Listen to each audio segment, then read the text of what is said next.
गरुड़ जी को श्री राम जी की कथा सुनने के लिए काकभूषणी जी के पास क्यों भेजा। यह कथा श्री रामचरितमानस के उत्तरकांड से। पिछले वीडियो में हमने आपको गरुड़ जी मोह से उत्पन्न दुख को दूर करने के लिए काकभूषणी जी के पास किसके कहने पर गए और श्री राम जी के लिए उनके मन में भ्रम कैसे उत्पन्न हो गया, यह कथा सुनाई। आज हम आपको आगे की कथा सुनाएंगे। शंकर जी कहते हैं, पार्वती, मैंने गरुड़ जी को इसलिए नहीं समझाया क्योंकि मैं श्री राम जी की कृपा से उसका भेद पा गया था। उसने कभी अभिमान किया होगा जिसे श्री राम जी नष्ट करना चाहते थे, और फिर कुछ इस कारण भी मैंने उसे अपने पास नहीं रखा कि पक्षी पक्षी की बोली समझते हैं। हे पार्वती, प्रभु श्री राम जी की माया बड़ी ही बलवती है।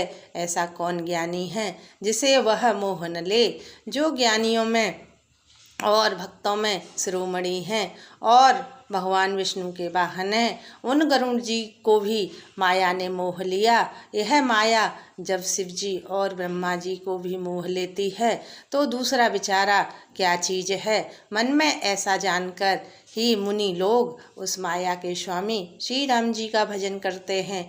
गरुड़ जी वहाँ गए जहाँ पूर्ण भक्ति वाले काकभूषणी जी बसते थे। उस पर्वत को देखकर गरुड़ जी का मन प्रसन्न हो गया और उनके दर्शन से ही सब माया मोह और सोच जाता रहा। तालाब में स्नान करके जलपान करके वे प्रसन्न चित्त से वट वृक्ष के नीचे गए। वहाँ पर श्री राम जी के सुंदर चरित्र सुनने के लिए बूढ़े से बूढ़े पक्षी भी आए हुए थे। जब काकभूषणी जी कथा प्रारंभ करना ही चाहते थे तभी पक्षीराज गरुड़ जी वहां पहुंच गए। पक्षीराज गरुड़ जी को आता देखकर काकभूषणी जी सहित सारा पक्षी समाज प्रसन्न हो गया।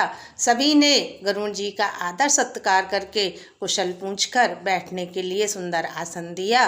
तब काकभूषणी जी बोले, हे पक्षीराज, आपके दर्शन से मैं कृतार्थ हो गया। अब जो आज्ञा दें मैं वही करूं।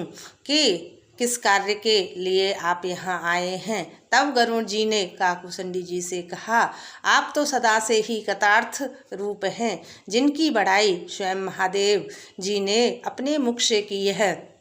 मैं जिस कार्य के लिए आया वह कार्य तो यहाँ आते ही पूरा हो गया। आपका परम पवित्र आश्रम देखकर ही मेरा मोह, संदेह और अनेक प्रकार के भ्रम सब जाते रहे। अब हे तात, मुझे श्री राम जी की पवित्र करने वाली, सदा सुख देने वाली और दुख समूह का नाश करने वाली कथा सुनाइए।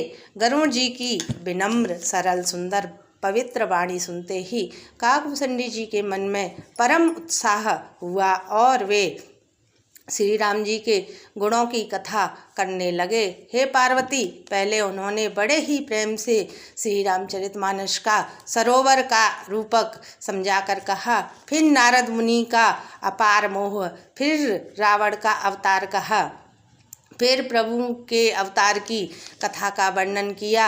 इसके बाद मन लगाकर श्री राम जी की बाल लीलाएं कहीं। फिर ऋषि विश्वामित्र का अयोध्या आना और श्री राम जी के विवाह का वर्णन किया। फिर श्री राम जी के राज्याभिषेक का प्रसंग किया। फिर राजा दशरथ जी के वचन से राज्याभिषेक के कारण आनंद में भंग पड़ना। फिर नगरवासियों का विरह विषाद। फिर श्री राम जी और लक्ष्मण जी का संवाद कहा। श्री राम जी का वनगमन, केवट का प्रेम, गंगा जी के पार उतरकर प्रयागराज में निवास, वाल्मीकि जी और श्री राम जी का मिलन, और जैसे भगवान चित्रकूट में बसे वह सब कथा कही। फिर मंत्री सुमंत्र जी का नगर में लौटना, राजा दशरथ जी का मरण, भरत जी का ननिहाल से अयोध्या आना और उनके प्रेम का बहुत प्रकार से वर्णन किया। राजा की अंत्येष्टि क्रिया करके नगरवासियों के साथ लेकर भरत जी वहाँ गए जहाँ सुखी राशि श्री राम जी थे। इससे आगे की कथा हम आपको अगले वीडियो में सुनाएंगे। कृपया आपको मेरी यह कथा अच्छी लगे तो लाइक और कमेंट करना। जय श्री राम, जय हनुमान। श्री शिवाय नमस्तुभ्यं।